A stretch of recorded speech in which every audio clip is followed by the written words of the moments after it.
Something happens to white people, you start drinking, and when you hear one of them others go, yeehaw! Richard Pryor never shied away from controversy, and now there is controversy over the making of a movie about his life. And will Nick Cannon play Richard?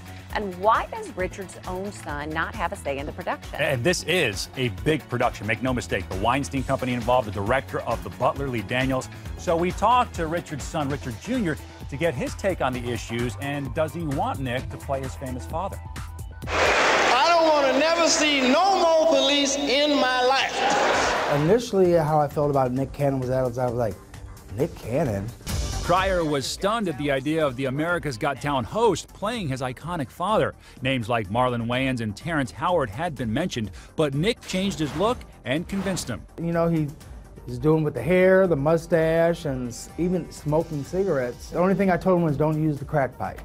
I'm in training right now. Cannon went to the web, tweeting, "I'm feeling his spirit. I hope y'all ready for the next level in my career. Hashtag game changer." I knew it was going to cause some kind of controversy. But a family feud may derail Nick from getting the role. Pryor says he's being shut out of the production by his stepmother, Jennifer Lee Pryor, who is a co-producer of the film. My management and my lawyers working on trying to get some dialogue going with my dad's wife so that we can be a part of it. The comedian left behind 6 children, but it's his widow who has the legal rights to all his records, recordings, and his likeness.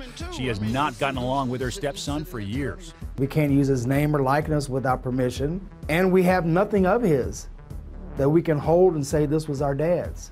Jennifer Lee would not talk about casting, but she told E.T., quote, "I look forward to a great movie with Lee Daniels at the helm, and I wish Richard Pryor Jr. well." When you're on fire and running down the street, people will get out of your way.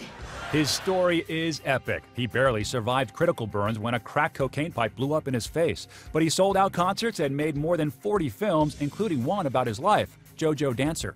What are his vitals today? His film can't be another JoJo Dancer. This has to tell the truth. In 1992, suffering from MS, Richard told E.T. how he wanted to be remembered. Said crazy was funny. We won't say that, but we understand what he meant by it.